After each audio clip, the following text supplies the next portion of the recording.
guys, welcome back to the channel. True Knight here. So I wanted to talk about, as you guys see in the thumbnail, OCG Banlist came today, and just kind of wanted to give my thoughts and impressions on what it could possibly mean for the TCG, as well as going over maybe what Konami's aiming for, because they made some choices, right? So we'll get into that. First and foremost, you guys helped me reach 200 subscribers today. It's the 23rd of May. Very excited. Thank you guys so much. I appreciate it. To be honest, I only thought I'd ever get like maybe 50. So it's cool just to reach that mark. But hopefully here's to another 200,000, you know?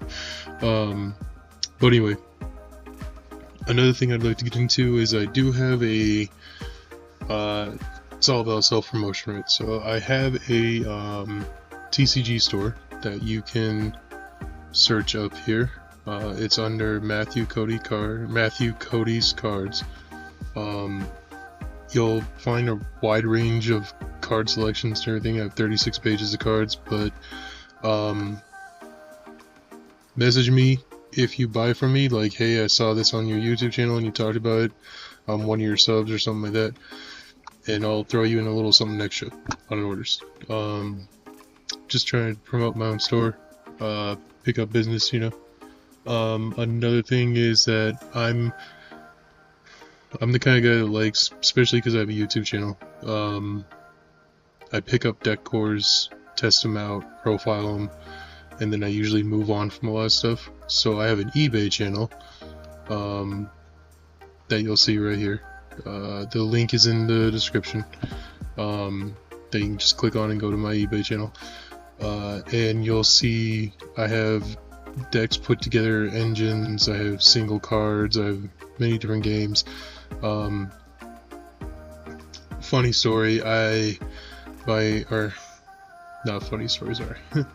My grandfather passed away in 2018, and he left a box of 1990-1991 Pro Set NFL to me, and apparently my name had been written on it since like 1993. The box it did. I have it over here somewhere, and yeah, so I have a few of those cards listed. I have them at a very high amount because I know the condition they're in. I don't have the funds to grade them because of how much they could potentially be worth as a rated 10. However, if you guys message me and you're interested in them and everything, we can work out a deal. Of course, if you're local in Colorado, don't worry about going through these channels. Just reach out to me if you see a deck that you like. Just reach out to me on Facebook or something. Y'all know who I am, and we can work out something. So yeah, again, if you guys come over here and decide you want to buy one of these decks or cards or something of that nature, just reach out and say, hey, True Knight, saw this on your YouTube. That's where it came from, and I'll either throw you in something extra or we can work out a deal for additional discount. So that would all go a long way, helping me out. I appreciate it. Yeah, so that's it for the self-plug. Sorry that took a little bit of time, but I just wanted to kind of go over that. So now, the OCG Banlist announcement happened today, as of, I don't know, about 16 hours ago, and Konami made some choices. Specifically for Worlds, they have decided that Beatrice, SP, and Ash Sangan will all be at 1. Not really too affected by it. I think, if anything, it's a disadvantage to the TCG because we're going to be playing with 3 Snake Eyes Ash all the way through Nats, and then they just have to immediately like dumb it down to 1 and get used to those ratios.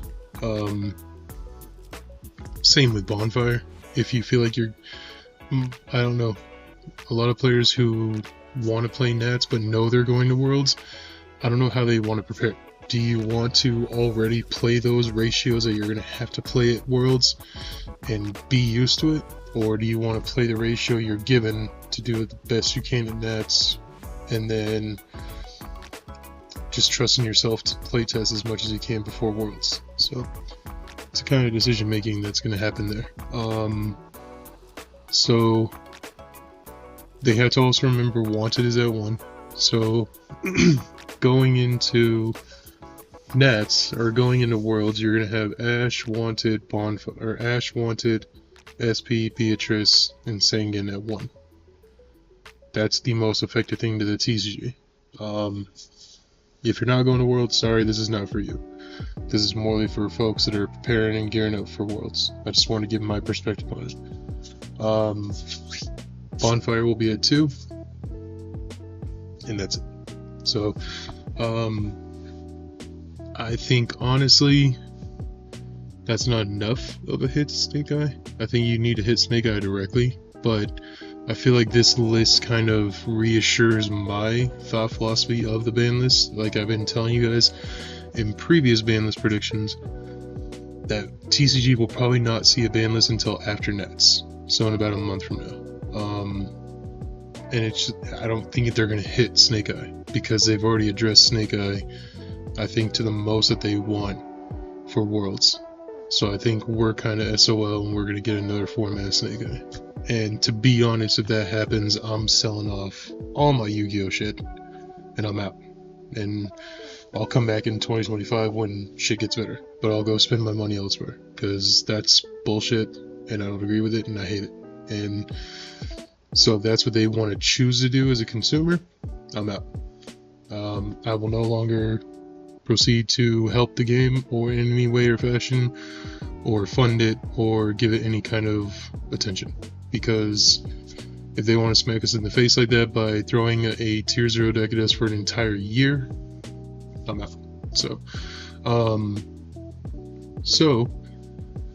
I think that the Dragon Rulers coming back to 2 is pretty cool. I'm really hopeful to see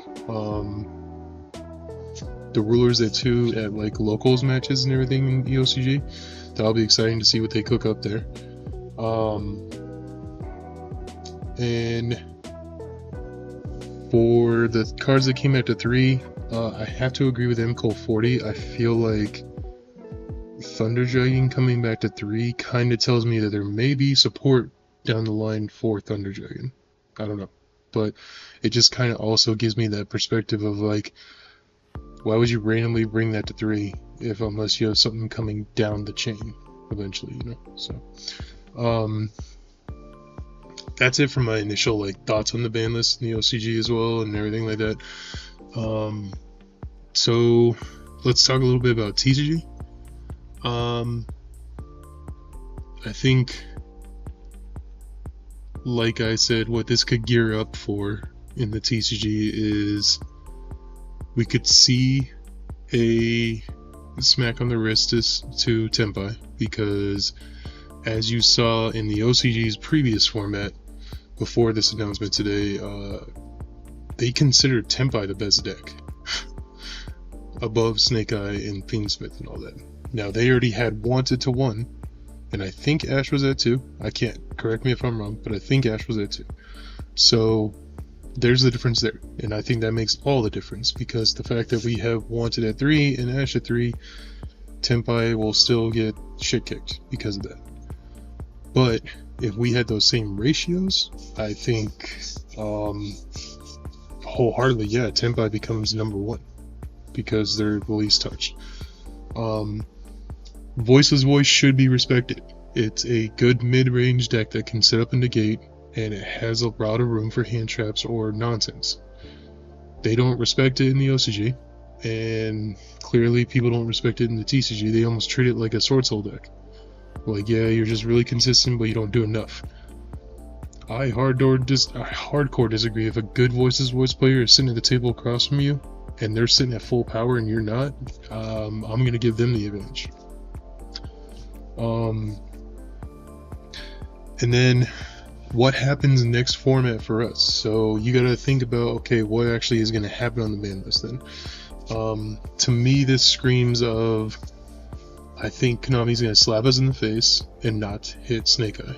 they may hit Bonfire. They may hit Bonfire.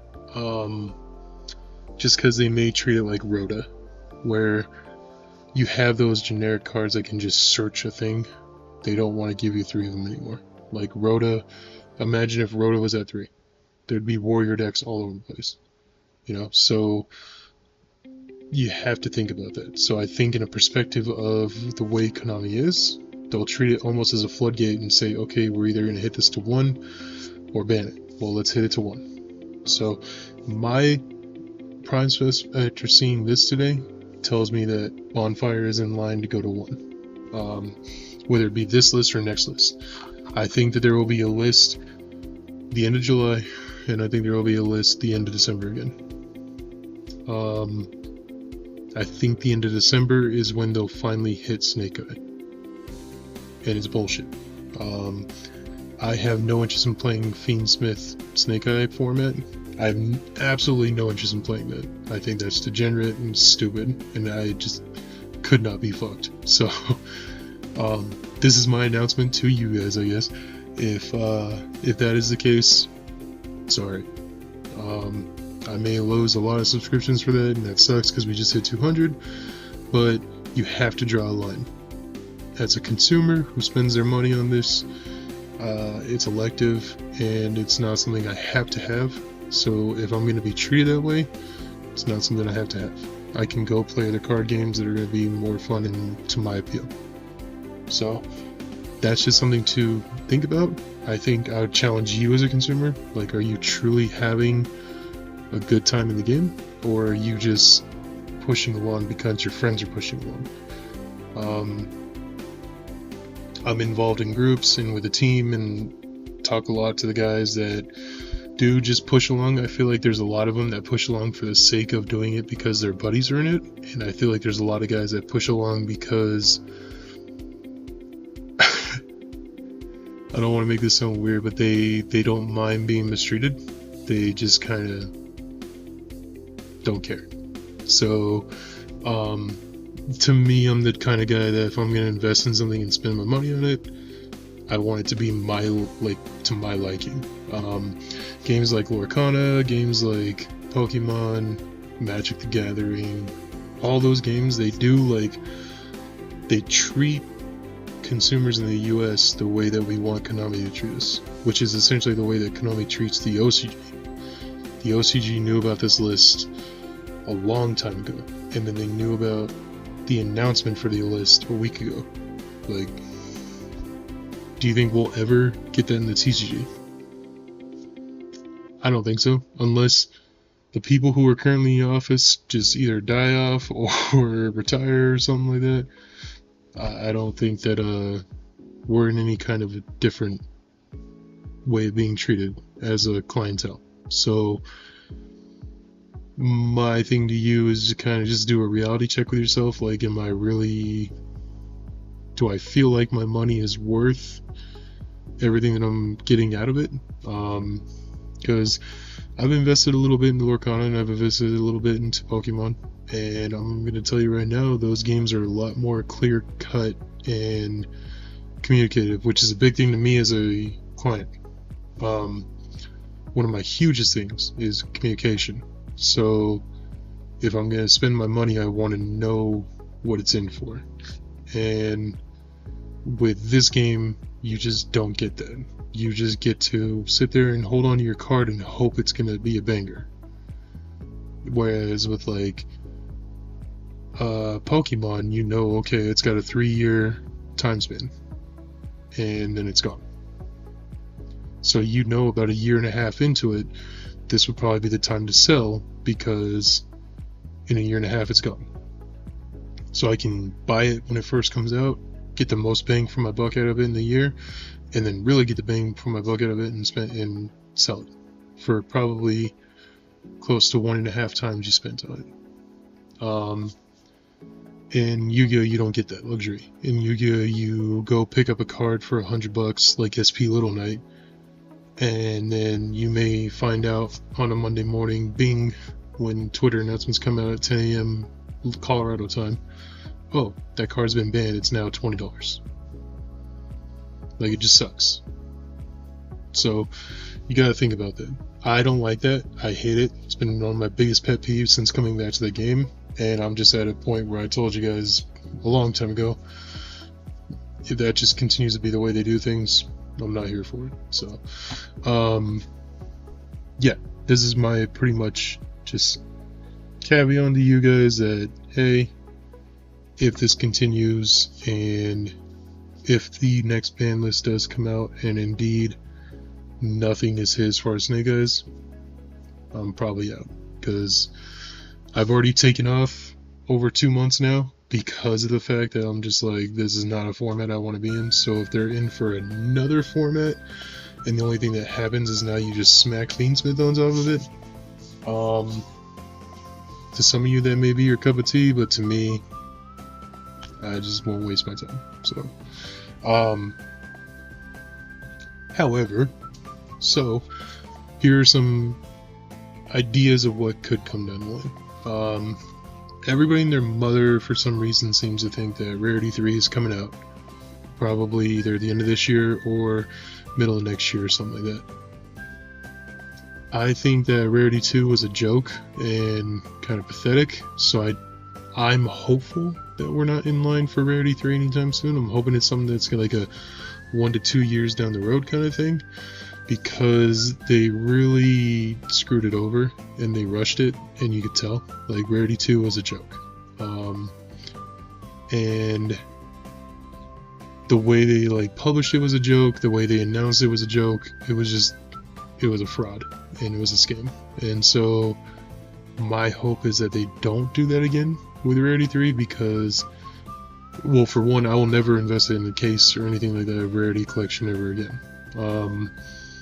I will heavily wait until you see those little videos from those little YouTubers that get the boxes early, like the Dick Riders, and get to open it up and do all that bullshit. And even then, I don't know if I'll trust it, because like when I saw Rarity 1 getting opened, I was just all for it. It was amazing. We opened it up, it was even more amazing. We loved it. And then Rarity 2 happened, and I watched some dude open up 3 boxes, and he wasn't even halfway through box 1, and I even put in the comments like, this is just hot garbage. And then he replied like, you're insane, yada yada yada. And then I felt bad for him, because he proceeded to get like 30 people underneath me that were just like, what are you talking about? Like, this is stupid. It's just horrible.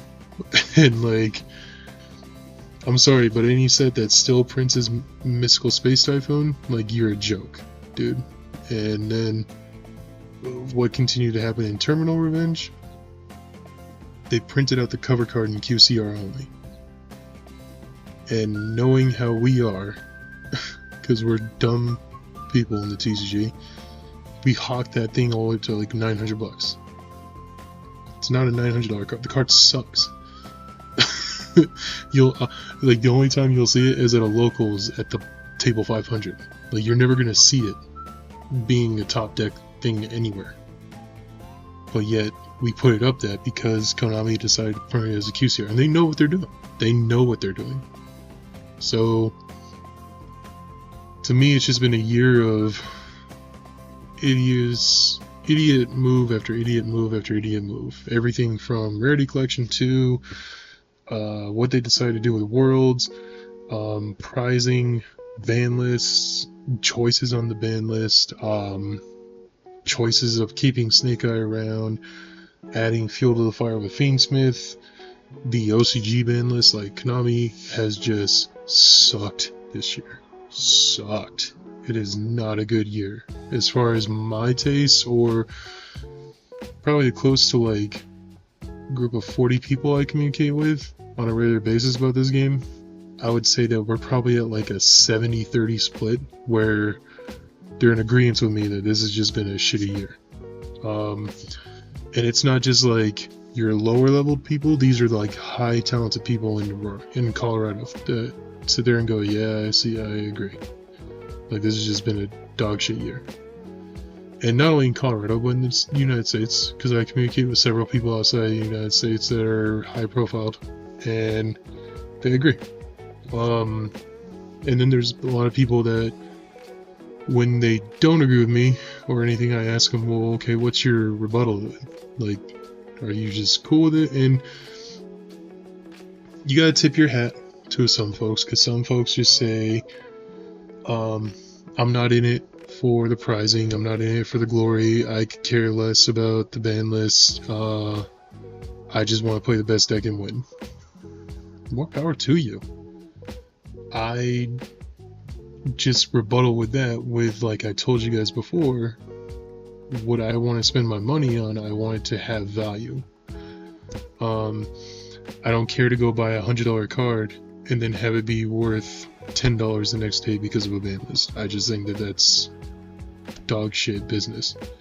So if I want to buy a $100 card, I want it to hold some of that value for some time, and I want a heads up when it may be going down in value, so that way I can choose whether or not I want to let it go or choose to keep it, because that's fair consumption.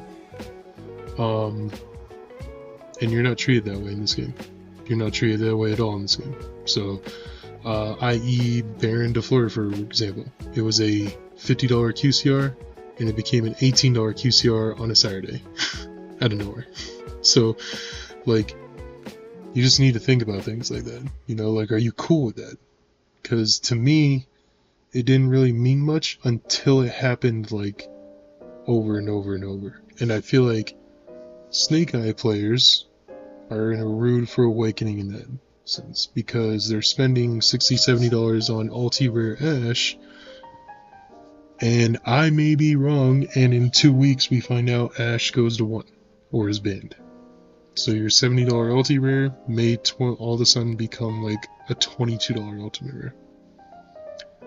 So that playset you just spent $210 on, and maybe had to trade away some good high quality cards to get it away from somebody, might now only be worth about $60. And you can't even play it anymore.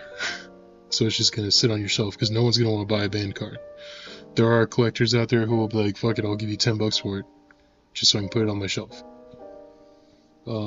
So you gotta think about those things, because in other games you don't have to worry about that. In other games you can just say, oh, I can hold on to this card until about this time, price is gonna spike before it starts to go down, so I'll just sell right there, and then it'll start to go down.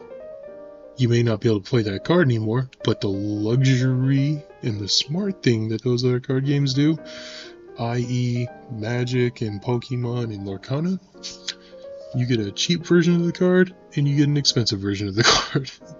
In Lorcana, everything comes foil and non-foil. In Pokemon, there are several different printings of a card. You can find a cheap one, like Charizard EX, for example. You can get a cheap Charizard EX for like $3, or you can go buy 4 of them that are crazy printed out the wazoo that are like $50. It's up to you. And like,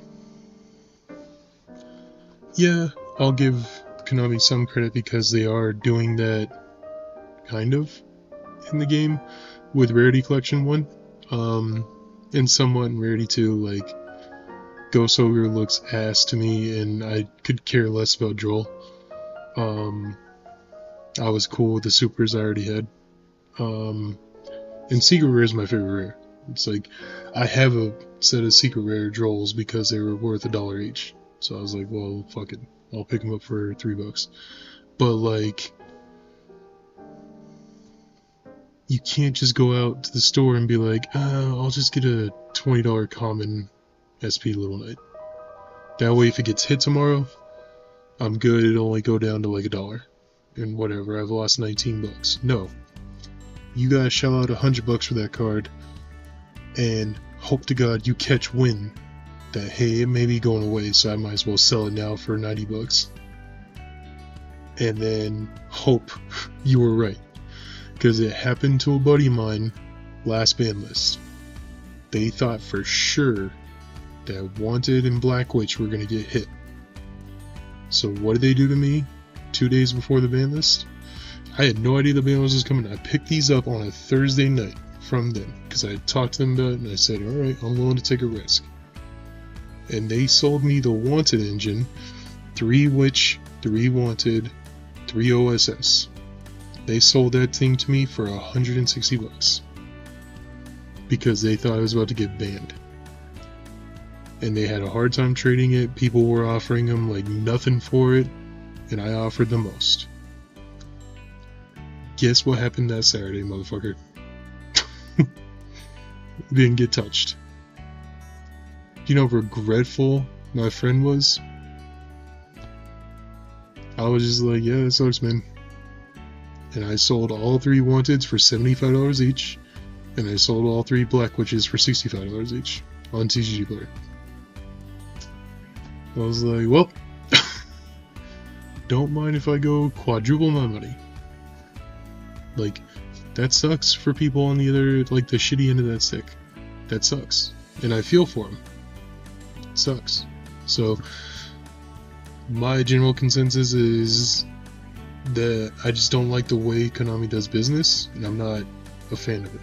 So that's why you guys see me diving into other games, is because I wanted to see what is it like this in other TCGs? Is this just a one-off thing or what? And it certainly is.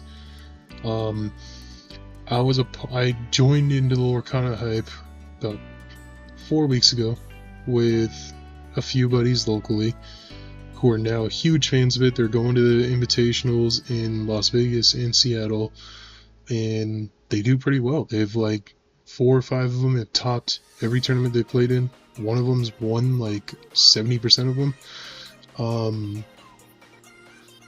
And it's crazy because I joined right as Set 4 got announced. And what happened the next week? The next week they gave us an announcement that, hey, we're going to do a podcast in 8 days. Be there, this date, this time. I was sitting there like, holy shit, this is crazy. We go to that podcast, they announced the next set with like 5 spoilers, a little story cinematic thing of what the story's going on with it, and then like a new way to play the game where you don't just have to play against an opponent, you can actually play against like the boss monster in the set. Sold. Holy shit. That's so cool. You know? So Konami, you have a lot of work to do, because like I've told people over and over and over, I've said it, I don't think a ban list fixes the game of Yu-Gi-Oh! I don't know what it's going to take. I don't know if it's going to take a master rule. I don't know if it's going to take a complete like change in the regulation of the game. I don't know what it would take, but the game right now is just not fun. And that's what I look for as a consumer. If I'm going to go spend $500, $600 on a deck that may be like tier 2, tier 1.5, even if I'm only competing at locals, that's how much I gotta shell out just to feel like I can compete. I better be having fun and enjoying my time. Because if I go buy it and then I'm just like, damn, this shit sucks, it's stale, guess how long I'm gonna stick around for. And I feel like any sensible person should feel that same way with their money. There are decks that you can get away with spending like $200, but even at that point, how highly do you value your $200? Is that a value? Is that worth your time? There's a lot of people in this game that don't mind going out on a Friday night and shelling out $600 and then never play those cards. It's idiotic, it's beyond me, but there are people that do it. There are people in this game who would assume just go buy every single deck, never use them, but they just want to have them. To each their own, you know, I guess. But like me, being a YouTuber and somebody who wants to provide content to you, I feel like I go and pick up decks. I mess around with them and I make sure it's something that I would actually like, because if I don't like it, like you can see in my eBay channel if you ever go visit it, I have like a Centurion deck, I have a Manadium deck, and I have like a Kashtira Tempai deck right now. I did a profile uncast share Tenpai. And I did a profile on Manadium, but like Centurion to me was just plain boring. I could give a fuck less. So I picked it up and I was like, alright, well, I'm gonna let this go. And now I'm selling it. Like, so you gotta think about those things. Okay. I've been rambling for 30 minutes, sorry. But I just want you guys to consider like perspective as somebody who is invested in the game, who may not see eye to eye with you, because there's going to be a lot of you that may come in here and just be like, you're an idiot, ha ha ha, this doesn't matter, like, quit being a pussy, or something like that, which I've seen before, is a lot of people will come out and be like, oh, you're just a sissy and you just don't want to compete and da da da da. Like, no, I'd compete if I felt like it was worth it, if my time was worth it. Like, I'm sorry, the title alone to me, I could care less about in a TCG. I could care less about saying, oh, I'm a YCS champion. Those guys that do, more power to you.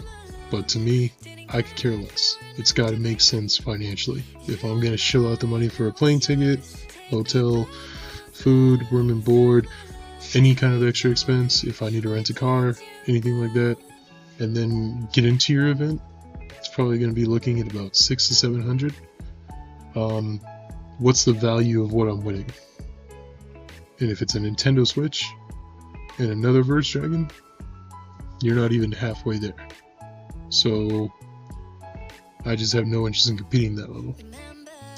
I'll go play at locals because I can win packs, and then I can deck profile to you guys like, hey, I won with this deck, or I did really well with this deck, or I scrubbed out with this deck. But like, you gotta think about that. Even at a regionals level, there was a regionals that was in Las Vegas that a lot of these guys in Colorado went to and competed. They probably spent a good $400 or $500 just for that trip, just for a one-day trip to Vegas. Did they make their money back in winnings? No, they probably made like 100. So you spent $400 for a day of Yu-Gi-Oh. Hope if to you that's worth it, cool. For me, it's not. So that's just, there's two ends of the fence you gotta step on right now. So you don't really hear me talking a lot about pricing at big events because it doesn't pertain to me. So I don't stick my foot where it don't belong. Where it does affect me is what am I spending to even play the game versus am I getting what I want out of the game? And the hard answer right now is no. So hopefully I'm wrong. Hopefully in like a week or two we hear Banlist announcement. And then hopefully sometime down the road, I don't know, maybe in the next year, 2, 3 years, we get Konami stepping up and just saying like, yo, we're going to change things up. We're going to start being more fair to the TCG, giving you guys announcements, things like that. Because, I mean, unless we start getting political or factual or anything like that, I can't justify why we get treated the way we do by Konami when the OCG is treated the way they do. So that's a conversation for another day, and that might piss a lot of people off because there is a lot of like political and higher up reasons as to why all that is that I feel like we could talk about, but that's a deeper subject, and I don't really want to open that can of worms because I have opinions on that and I don't agree with it and I think it's bullshit. So but who knows, maybe we'll get into that conversation one day if more detrimental stuff happens to the game. So, but that'll be it for me tonight, guys. General consensus, this ban list showed its colors for Worlds. We know what we're in for now. We're going to see Fainsmith Snake Eye. I guess just be the lucky sack that has Ash in hand and you're good. To be honest, the way it shows right here, I'm not going to watch Worlds. And I know that's gonna piss a lot of you guys off to say now, 3 months before Worlds happens, but I think this is what they want to see. Is they want to see you have Fadensmith cards in your hands, and then you be the one that draws Ash, or you're the one that's able to get your bonfire into Ash. and I'm not interested in that at all. So I think Pokemon Worlds is that weekend too, in Honolulu. So I'll probably be tuning into that, and we'll do some reviews on that. And I think Vegas is around that time for Loricon, so we'll do some of that. But as it stands right now, I got no interest in watching Yu-Gi-Oh! Worlds. So, however, if the TCG can blow our socks off, for all we know, they may announce like Snake Eye Ash is banned. It will be hilarious. I highly doubt it, and I highly doubt we get a list until after Nats, when it doesn't really matter. For the TCG base at least, it'll all be towards Worlds, and we'll just kind of go from there. So, anyway, guys, that'll be it for me. Be kind, be respectful of each other, and I shall see you in the next one. Peace.